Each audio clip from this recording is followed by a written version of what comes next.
Olá pessoal, tudo bem? Aqui é o professor Bruno e nesse vídeo eu vou fazer a resolução da prova da Unesp de primeira fase, a prova de conhecimentos gerais, que foi aplicada aos candidatos dos cursos de Ciências Exatas e Humanas nesse domingo, dia 31 de janeiro.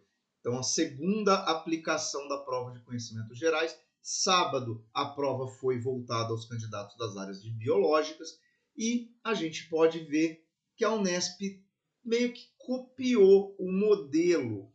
Por quê? A prova de sábado se iniciava com um texto que servia a duas questões de antiguidade. A prova de sábado não teve questões de Idade Média. Já a prova de domingo não teve questões de antiguidade, mas ela começa com um texto que vale para duas questões, referindo-se a uma temática medieval. Ou seja, parece que pegaram a prova da Unesp, dobraram o número de questões e simplesmente dividiram essa prova em 2 dias. Mas nessa, alguns assuntos que tradicionalmente estão na estrutura da prova acabaram separados entre sábado e domingo. Ah, mas faz alguma diferença se a prova do sábado foi mais fácil ou mais difícil que a do domingo? Não, pessoal, não vai fazer diferença alguma, porque elas foram aplicadas a candidatos que concorrem em áreas diferentes. Então, fique tranquilo, isso não vai mudar em nada a sua nota de corte. Óbvio, uma prova mais fácil, pessoal, tende a ter um maior número de acertos, o que pode elevar a nota de corte. A gente observou isso, por exemplo, nesse último vestibular, com a nota de corte de medicina da FUVEST, que teve um aumento significativo. Mas muita calma, depois a gente vai ver como é que vai ser essa questão da nota de corte. Antes de eu começar a prova, se inscreve no canal, ativa as notificações, compartilha esse vídeo com seus amigos que também prestaram a prova da Unesp e vamos olhar as questões, começando pela questão 31. Então, tínhamos um texto que valeria para a questão 31 e 32 e nele está escrito o seguinte: entende-se hoje que a civilização medieval, apesar de limitada segundo os padrões atuais, dava ao homem um sentido de vida. Ele se via desempenhando um papel, por menor que fosse, de alcance amplo, importante para o equilíbrio do universo. Não sofria, portanto, com o sentimento de substituibilidade que atormenta o homem contemporâneo. O medievo se sentia impotente diante da natureza, mas convivia bem com ela. O Ocidente de hoje se sente a ponto de dominar a natureza, por isso se exclui dela. Texto do Hilário Franco Júnior, que fala basicamente o quê? Que a sociedade medieval era mais limitada do que a nossa, óbvio, tinha menos tecnologia, tinha menos conhecimento, tinha menos alcance, né, das suas possibilidades ali de intervenção, mas o homem estava atrelado a um papel, ou seja, ele se sentia parte do todo e não via a possibilidade de ser substituído, de ser eliminado desse complexo social. Então, vamos lá, questão 31. O papel de alcance amplo, importante para o equilíbrio, representado pelas pessoas que viviam na Idade Média, pode ser associado entre outros fatores, ou seja, por que as pessoas tinham essa noção, né, de um equilíbrio, de uma participação de tudo naquela sociedade. Então vamos lá. A inflexidez das relações sociais de trabalho estabelecidas a partir da possibilidade de ascensão social e da proibição de desrespeitar o rei. Pessoal, as relações sociais na Idade Média, aqui vamos pensar que é o feudalismo, o que o Hilário Franco Júnior está descrevendo. De fato, a gente pode atribuir um caráter inflexível, de que elas não se modificavam ao longo do tempo. Porém, tem um problema aqui. Ele fala que elas eram estabelecidas a partir da possibilidade da mobilidade social. E se a gente pensar que ele está se referindo ali ao homem do campo, né, ao camponês, não havia perspectiva do camponês se tornar nobre. Então está incorreta a questão. B. Ao reconhecimento do caráter diminuto de todo ser humano ante a grandiosidade da natureza e do conhecimento técnico-científico. Bom, aqui duas coisas. Primeiro, nem todo ser humano era considerado tão diminuto assim, afinal nós tínhamos a hierarquia da igreja, nós tínhamos a nobreza, nós tínhamos homens que eram considerados santos, né, que viveram na Idade Média, então não é bem essa a ideia. E também o homem não se sentiria pequeno, talvez, diante do conhecimento técnico-científico, já que a gente está falando de uma época em que esse tipo de conhecimento é muito restrito. Então, também o item B não é bom. C.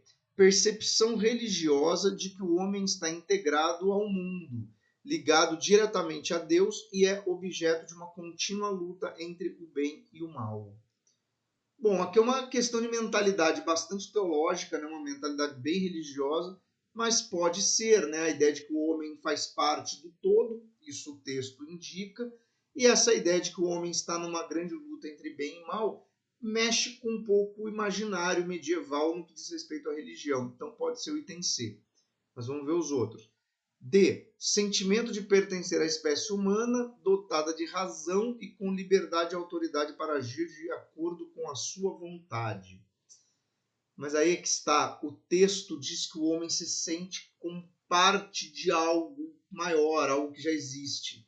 Então, essa ideia desse livre-arbítrio, dessa ação individual baseada na própria vontade, não condiz muito com isso, né? Esse sentimento não condiz também com a ideia da servidão, de que as pessoas nasciam e eram presas a estamentos aos quais se esperavam certas funções, certas atribuições. Então, entender não pode ser. E a identificação dos homens como dotados de livre-arbítrio, capazes de decidir seu destino e de recusar a interferência humana ou divina. Bom, o item E volta no mesmo problema do item D, atribuir esse livre-arbítrio extremo ao homem. Então, pessoal, por eliminação, a melhor é a alternativa C, que fala também da mentalidade religiosa da época. Vamos pegar 32. A afirmação de que, diferentemente do medieval, o homem contemporâneo se sente a ponto de dominar a natureza, por isso se exclui dela, pode ser justificada pela. Bom, aqui a ideia, né, de uma ruptura de mentalidade. O que diferencia o homem contemporâneo do homem medieval? A incerteza diante do futuro gerada pela impossibilidade de impedir terremotos e outras catástrofes naturais. Bom, mas isso é meio que comum, né? Nós não temos como impedir isso hoje e também não tínhamos naquela época. B. Celebração do progresso e do domínio tecnológico, difundido sobretudo a partir da Revolução Industrial. Pode ser aquela ideia da capacidade do homem modificar as coisas numa escala que até então não existia. E aí o que acontece? O homem se exclui da natureza, porque o homem se vê como civilizado e civilização passa a ser quase que uma antítese do mundo natural, né? Porque o civilizado é aquele que modifica a natureza, é aquele que se urbaniza, é aquele que se industrializa, é aquele que abre mão desse contato direto e dessa dependência dos fatores naturais. C.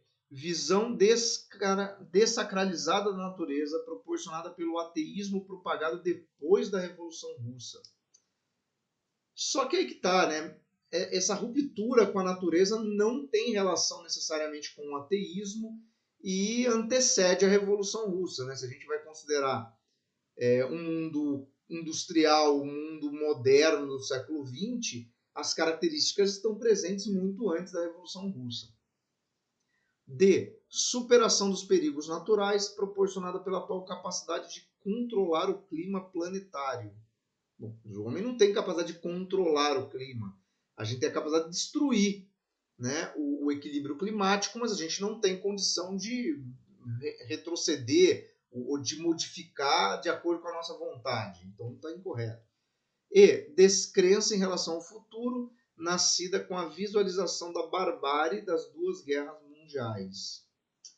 Mas também, embora haja um desencanto, né, com o progresso, não é isso, porque esse desencanto com o progresso teria que nos levar de volta a uma vida mais natural, né? Então, não pode ser. A melhor alternativa da questão 32 é a alternativa B, né, que fala da questão do progresso como o elemento dessa ruptura.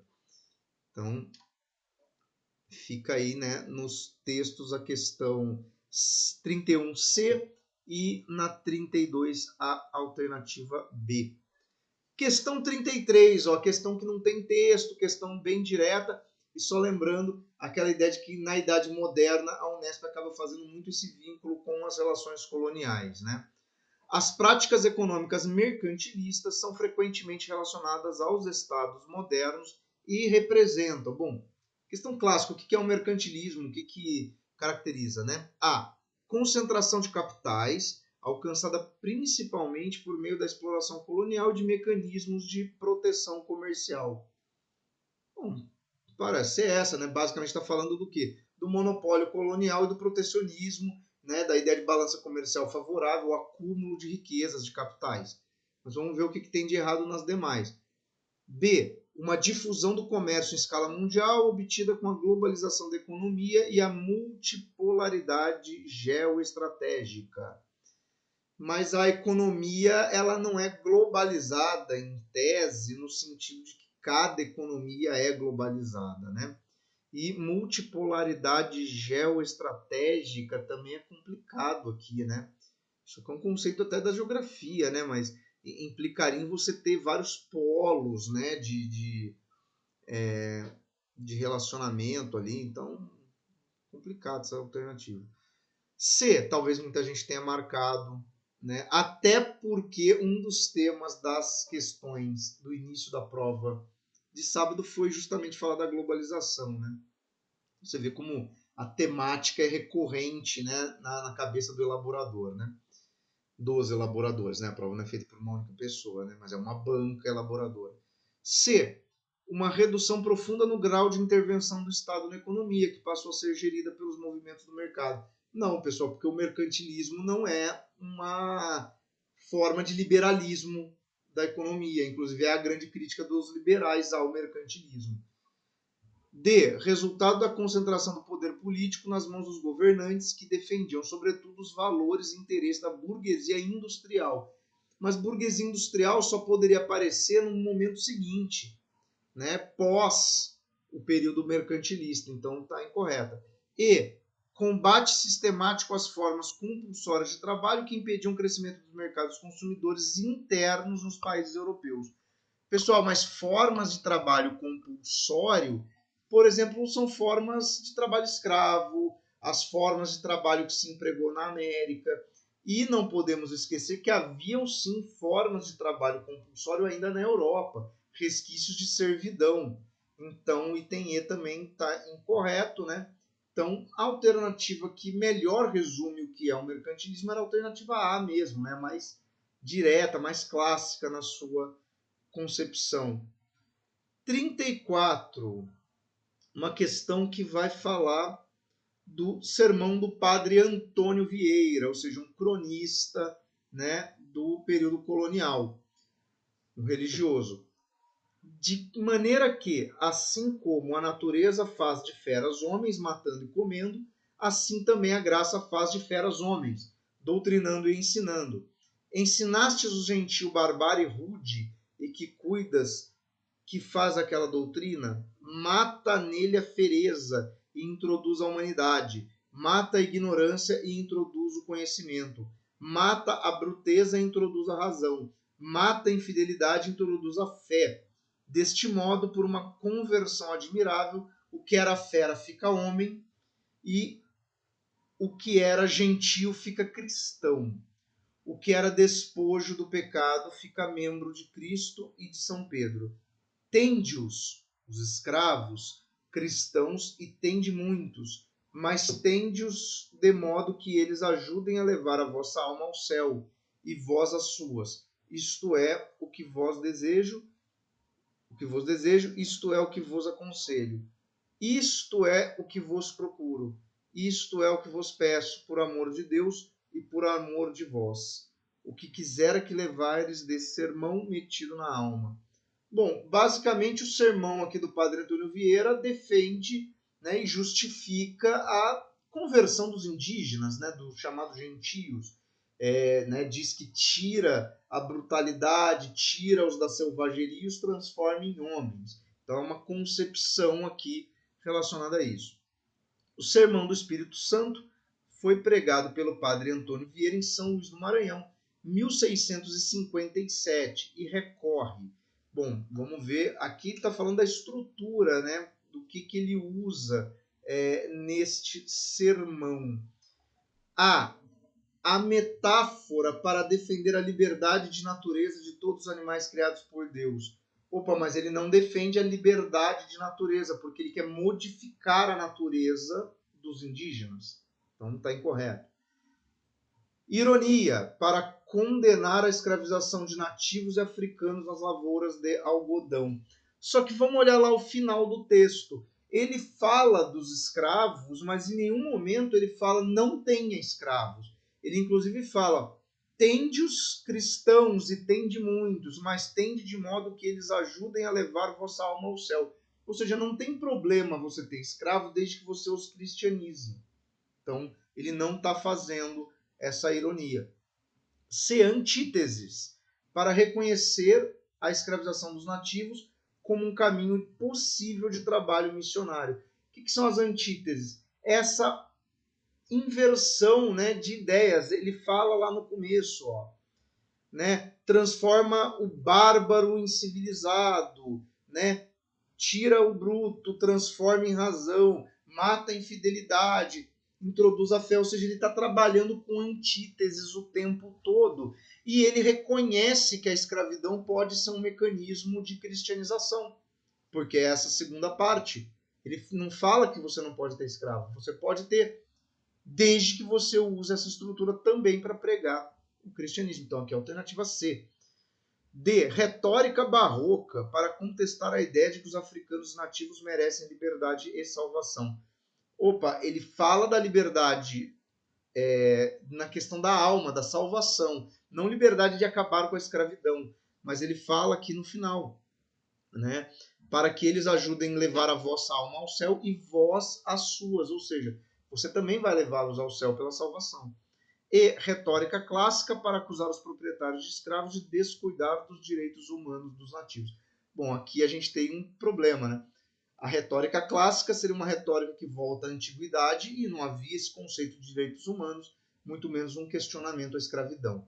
Então, aqui na questão 34 é a alternativa C. Questão 35, que falava da produção de açúcar no Brasil. Só lembrando, na prova de sábado também caiu uma questão sobre a produção agrícola no Brasil colonial, né?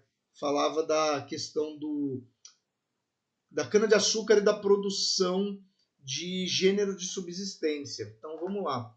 A produção de açúcar no Brasil colonial era parte de um conjunto de processos e relações que ultrapassavam os limites coloniais e incluíam. Então aqui ele está falando do todo, né? Vamos lá, o que tem além do que é feito na colônia. A estruturação do engenho como unidade produtiva, a disposição dos portugueses de povoar a colônia e o comércio sistemático com a América Espanhola. Pessoal, mesmo problema de uma alternativa da prova de sábado, né? A estrutura colonial portuguesa não tinha o comércio com a América Espanhola como um ponto fundamental. Então, essa última parte aqui do item A é que está incorreta. B.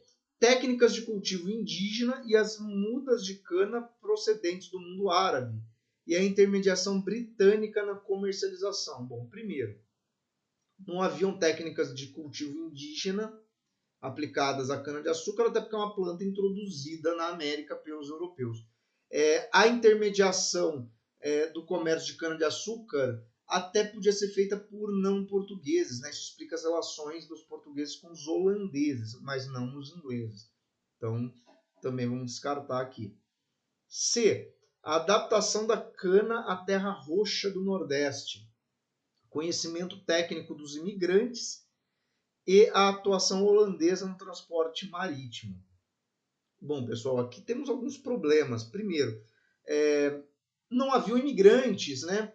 O trabalho da cana-de-açúcar no período colonial é empreendido por escravos, então você não tem. Imigração é uma realidade no Brasil muito do século XIX, já ligado à substituição, né, da mão de obra escrava já no ciclo do café. Então não está incorreto. Com relação à Terra Roxa, confesso que aí é um detalhe geológico, né? Não sei se é Terra Roxa, acho que sim, mas de qualquer forma incorreto a questão de mencionar imigrantes. D. Constituição da grande propriedade, tráfico de africanos escravizados e existência de um amplo mercado consumidor na Europa. Bom, definição mais clássica do tipo de atividade que é realizada no Brasil, né? Latifúndio monocultor, voltado à exportação para a Europa e o uso de mão de obra de escravos predominantemente africanos. Então, o item D é o item correto. Vamos só ver o que tem de errado no E. O avanço da ocupação das terras centrais da colônia. Opa, já está errado, porque é concentrado principalmente no litoral do Nordeste, né? Recursos, mão de obra nativa, também não, eram escravos africanos. Crescimento do gosto pelos sabores doces na Europa. Bom, isso aí até pode ser porque, de fato, o açúcar era destinado à Europa e se popularizou muito, né, com relação ao hábito alimentar. 36 vai pedir uma imagem, né? Observe a gravura, tal. O evento representado na imagem mostra, bom, é a abertura dos Estados Gerais na França, né? O início ali do que será a Revolução Francesa. Bom, basicamente, então, a pergunta é o seguinte, embora tenha uma imagem, ela só está ali para você fazer a seguinte reflexão. O que eram os Estados Gerais? A. Poder legislativo, composto por representantes de todas as classes sociais responsáveis pela proposição e criação das leis federais. Não, porque os Estados Gerais não eram uma espécie de parlamento, ele não era para elaborar e criar as leis, né? A França vivia um sistema de monarquia absoluta onde o rei fazia isso. Os Estados Gerais sequer eram permanentes, eles eram convocados por ordem do rei muito raramente, né? Uma Assembleia Popular reunida em caráter permanente, aberta à participação direta de todos os cidadãos. Então ela não era permanente e ela não era exatamente popular, porque embora o terceiro estado estivesse ali, a maior parte dos representantes do terceiro estado tinha características burguesas, mas também havia a Assembleia dos Nobres e do Clero. Então ela não era uma Assembleia em si popular.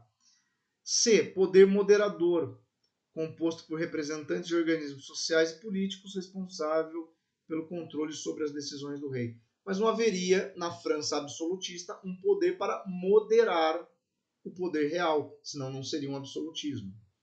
D. Poder executivo, composto pelos membros da nobreza e do clero responsável pelas decisões relativas à política exterior. Não, porque no absolutismo francês o poder executivo era o próprio rei. Senão aqui nós estaremos falando de um regime parlamentarista, onde o rei seria simplesmente uma figura simbólica, né? Então só pode ser a E. Assembleia consultiva, convocada esporadicamente pelo rei, formada por representantes das 3 ordens sociais. Correto. O que é uma assembleia consultiva? Ela é convocada para dar opinião sobre as coisas, para ser consultada sobre assuntos muito específicos. Ou seja, ela não é uma assembleia que delibera realmente sobre a realização das coisas. Então, aqui na questão 36, alternativa E. 37. A questão que é muito parecida com a da prova de sábado. Processo de independência da América Espanhola, ocorrido nas primeiras décadas do século XX, século XIX. A. Contou com a participação ativa e direta dos Estados Unidos, que buscava ampliar sua zona de influência política na América. Não, os Estados Unidos não se envolveu diretamente nesse processo. Na prova de sábado tinha uma alternativa idêntica. B. Envolveu projetos políticos e setores sociais variados, que se confrontaram no momento de constituição dos novos estados.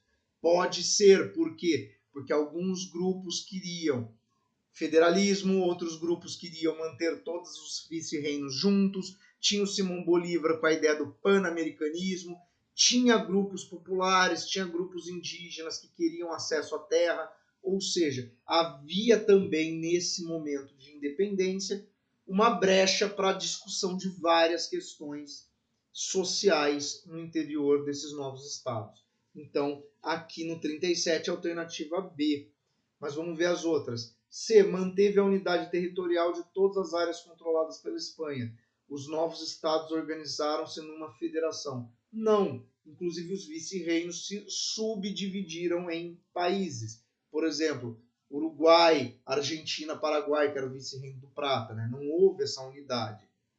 D. Resultou no afastamento definitivo dos novos estados em relação ao antigo colonizador e na divisão das grandes propriedades rurais entre camponeses sem terra. Não, pessoal, não teve um processo de reforma agrária no processo de independência da América Espanhola. E derivou da iniciativa de burguesias locais que defende a igualdade social como base da organização social dos novos estados. Se até pode dizer que os crioulos, em certa medida, em alguns lugares, poderiam constituir uma burguesia local, até porque muitos eram comerciantes, mas eles não tinham uma ideia de igualdade social, senão teriam que ter incluído os mestiços, os indígenas, no processo político, e não foi o caso. Então, 37 era a alternativa B, uma questão relativamente fácil e que, de fato, volta num tema que caiu na prova do sábado. Então, aqui a gente pode dizer que quem olhou a prova do sábado acabou, opa, olha que não é a mesma coisa, né? Então, tá aí uma certa redundância das provas, né? 38 vai falar do Brasil independente, no que dizia respeito ao Estado a ser construído. Genericamente, um modelo disponível era aquele que prevalecia no mundo ocidental. Tratava-se de organizar um aparato político, administrativo, com jurisdição sobre o território definido, que exercia as competências de ditar as normas que deveriam regrar todos os aspectos da vida da sociedade. Na sociedade, cobrar compulsoriamente tributos para financiá-los e as suas políticas, exercer o poder punitivo para aqueles que não respeitassem as normas por ele ditadas. O texto refere-se à organização política do Brasil após a independência. O novo Estado brasileiro foi baseado em padrões. Então, qual é o modelo que nós temos para o Brasil? Só lembrando que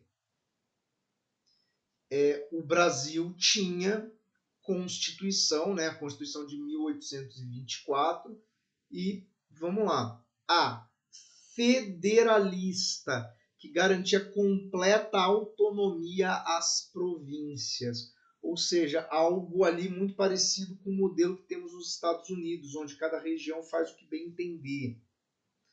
Pessoal, nós até tivemos federalismo no Brasil, mas isso é próprio da Primeira República, né? Inclusive, durante o período imperial, a grande briga no Brasil, que leva a várias rebeliões, é justamente a desobediência de várias regiões do Brasil ao poder central, né? O Brasil imperial é um regime altamente centralizado, então não pode ser. B. Liberais. E contava com sistema político representativo. Aqui é um problema para muita gente. Vou explicar por quê. Porque quando você pensa em liberal, você pensa na antítese do absolutismo, né? Mas repara que o texto fala do modelo disponível na época. Pessoal, a existência de uma Constituição é algo que vem do liberalismo político. Outra questão, sistema representativo. Mas como? Era império. Mas o poder legislativo, a Câmara, era um poder representativo. Como assim?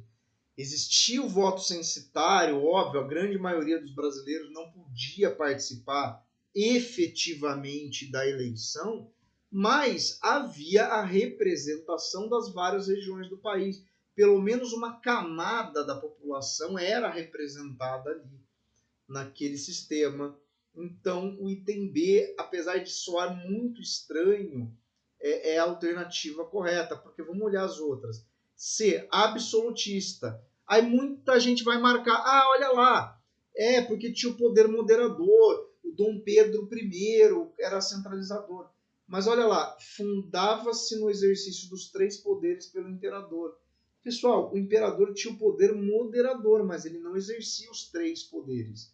Havia um poder judiciário e havia um poder legislativo. Óbvio que, por intermédio do poder moderador, o imperador acabava interferindo nesses poderes. Mas ele não era nominalmente o responsável por esses poderes. D. Elitista, sim, até porque tinha um voto censitário, né? E era controlado apenas apenas pelos portugueses residentes no país? Não, a elite nascida no Brasil tinha direitos políticos, né? Então aqui está errada essa segunda parte. E democráticos. Democrático não pode ser, né? A maioria das pessoas não participava do processo e permitia a ampla participação da população brasileira. Não, por quê? Grande parte da população brasileira era escrava, mulheres estavam privadas de qualquer direito político, né? Tinha a questão do voto censitário, então não pode ser. Resta a B, que eu sei que é uma alternativa um tanto torta. Eu imagino que muita gente que fez a prova leu até a última alternativa e acabou marcando a B meio que naquelas. Putz, vai. Né? Mas por mais estranho que pareça, a existência da Constituição de 1824 permite dizer que o Império Brasileiro tinha, sim, aspectos do liberalismo. Até porque, pessoal, vamos lá, antes de fazer a 39, não confunda liberalismo do século XIX com democracia. Isso é uma construção posterior, né? 39, aí uma questão que fala de um tema muito recorrente nas outras provas, né, que é a questão racial, né? Classificação das raças em superiores e inferiores, recorrente desde o século XVIII, ganha uma falsa legitimidade baseada no mito iluminista do saber científico, coincidindo com a necessária justificativa de que a dominação e a exploração da África, mais do que naturais e inevitáveis, eram necessárias para desenvolver selvagens africanos de acordo com as normas e valores da civilização ocidental. Então, um texto que está falando de imperialismo, das relações europeias de ocupação da África e está mencionando a questão racial. Eu vou deixar aqui um link para um vídeo em que eu falo das teorias raciais no século XIX, que é disso que o texto está tratando ali quando fala da justificativa científica, né? Mas vamos lá. Questão 39. As teorias raciais utilizadas durante o processo de colonização da África no século XIX eram desdobramentos do pensamento ilustrado que valorizava a liberdade e igualdade social e de natureza. Opa, mas se essas teses raciais justificassem liberdade e igualdade, eles não poderiam partir da premissa de que os africanos eram selvagens que precisariam ser civilizados. Né? Essas teorias raciais colocavam algumas populações em grau de inferioridade ao europeu. Então, em Terra está errado. B. Manifestações ideológicas que buscavam justificar a exploração e o domínio europeu sobre o continente africano. Sim. Olha, eu sou superior a você, então é justo que eu te domine. E aí cria-se essa justificativa de que eu estou fazendo isso para poder te levar ao grau de civilização. Ou seja, como se o imperialismo fosse bom. Né? C. Baseadas no pensamento lamarckista, que explicava a transmissão genética de características fisiológicas e intelectuais adquiridas. Bom, aqui tem uma interdisciplinaridade com biologia, né? Mas não é baseada em Lamarck essas teses. D. Validadas pela defesa darwinista do direito dos superiores se imporem aos demais seres vivos. Opa, esses caras partem de uma interpretação deturpada do darwinismo, mas o darwinismo jamais justificou esse tipo de pauta. Né? Darwin nunca disse que os seres mais adaptados ou superiores, ele nem usa essa expressão, poderiam dominar outros. Então, está errado. E sustentadas pelo pensamento antropológico, que tratava as diferenças culturais dos diversos povos como positivas e necessárias. Mas a antropologia do século XIX se alimentava dessas teses racistas para dizer que alguns povos eram inferiores. Inclusive, muitos antropólogos tentavam entender por que certas populações não atingiam padrões mais elevados de civilidade. Então, aqui na 39 é a alternativa B, né? Justificava a dominação do continente africano pelos europeus. 40 vai falar do modernismo, de Oswald de Andrade. Para Oswald, o primitivo estará associado ao pensamento selvagem, como questionamento do pensamento iluminista e como proposta de valorização do pensamento selvagem local, a qual se viria a acrescentar a incorporação contemporânea da técnica. Tá. O primitivismo expresso no Manifesto da Poesia Pau-Brasil, lançado por Oswald de Andrade em 24, pode ser associado a rejeição da influência cultural estrangeira e da ideologização da produção artística. Então, mas o modernismo ele não rejeita as influências porque ele se baseia até em estéticas de vanguarda europeia, né? Só que é aquela história, aí tem a questão depois da antropofagia, né? De você ressignificar aquilo, né? Então, não, né? B. Recusa do experimentalismo estético do discurso de resgate das tradições locais. Mas o modernismo parte do experimentalismo estético, ele rompe com a estética dominante até então, né? C. Defesa dos princípios ilustrados da renovação técnica, proporcionado pela sociedade de fábrica. Mas olha lá, ele vai falar no texto do questionamento do pensamento iluminista. Ou seja, ele vai defender que se questione esse tipo de pensamento. Então, não vai defendê-lo de forma hermética, né? Então, não pode ser. Celebração da originalidade nativa e da modernização tecnológica. Bom, ele fala da valorização do pensamento selvagem local, ou seja, essa ideia do nativo, e modernidade tecnológica. Ele fala acrescentar a incorporação contemporânea da técnica. Então, basicamente, o entender descreve ali as duas últimas linhas do texto, né? E perspectiva russoniana do bom selvagem e do primado do pensamento lógico racional. Mas ele não está dizendo que nós devemos voltar ao mundo do selvagem e que o mundo do selvagem é um mundo racional, né?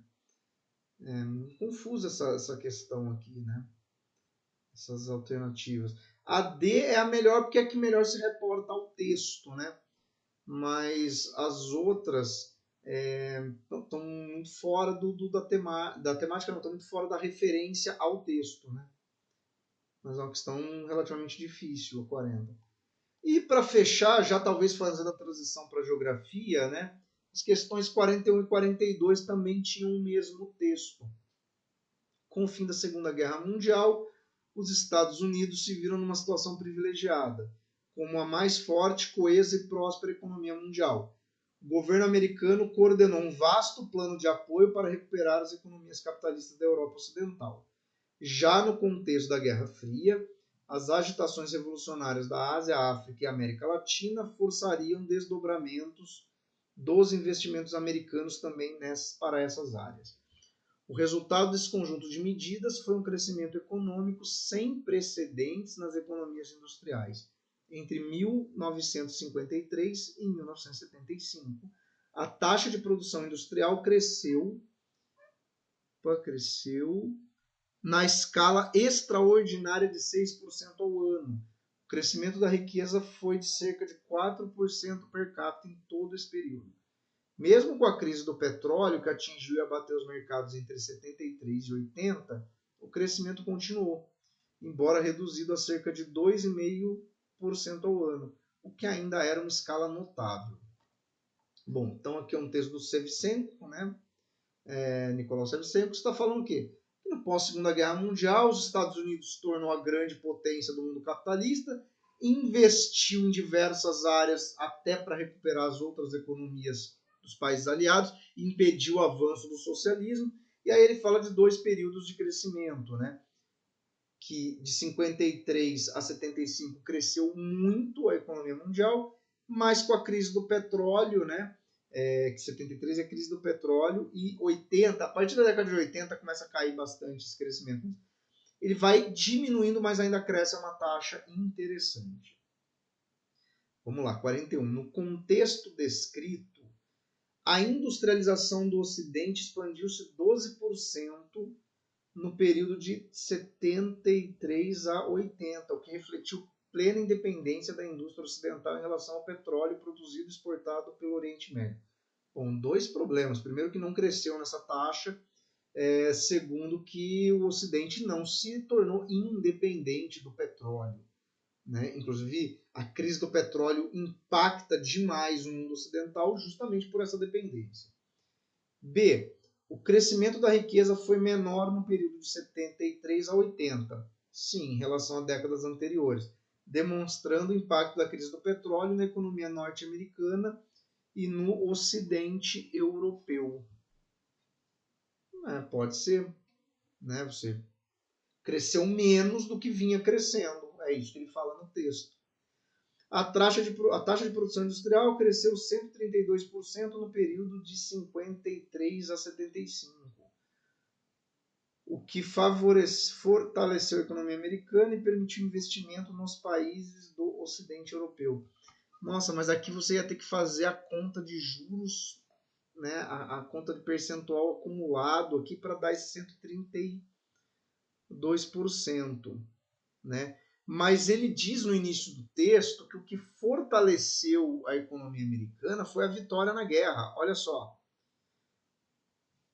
Não foi nesse período que os Estados Unidos se tornou a principal economia. Ele pôde investir nos países europeus nesse período porque ele já era a economia. Ele já saiu da guerra fortalecido. A produção industrial norte-americana manteve-se estável de 53 a 75, o que impediu que os Estados Unidos abalassem a liderança econômica mundial da China e da União Soviética. Não, a China não era uma liderança econômica mundial. E outra, o texto diz que a economia americana cresceu muito.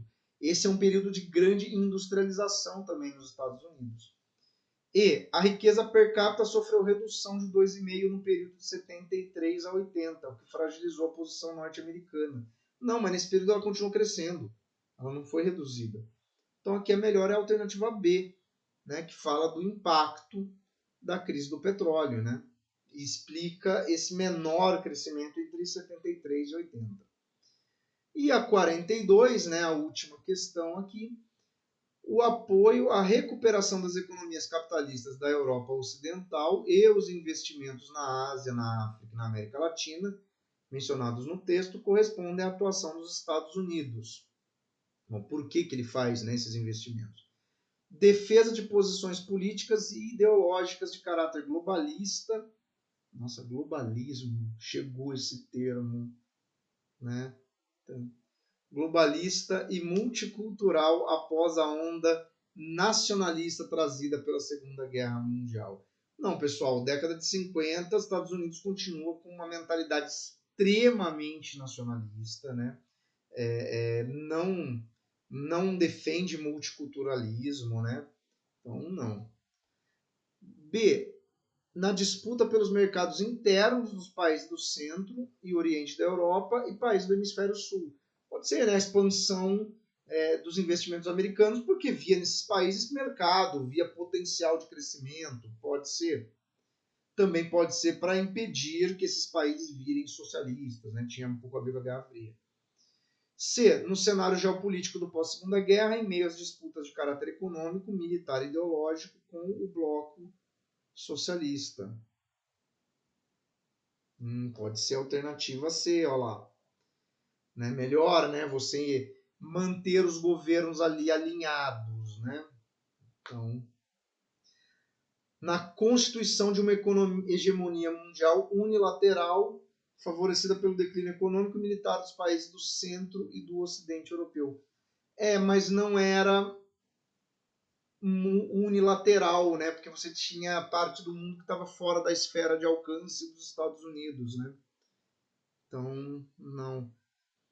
E esforço de reconstrução de países afetados diretamente pelos bombardeios e invasões territoriais durante a Segunda Guerra Mundial. Não pode ser, porque a Ásia, a África e a América Latina não se enquadram nessa categoria. Então aqui é a alternativa C, até porque no B ele fala Oriente da Europa. O Oriente da Europa, o leste europeu era esfera de influência soviética. Então, a C, né, era uma forma de manter a América Latina, a Ásia e a África atreladas a pautas capitalistas, né, e não correr o risco ali de cair na esfera de influência soviética.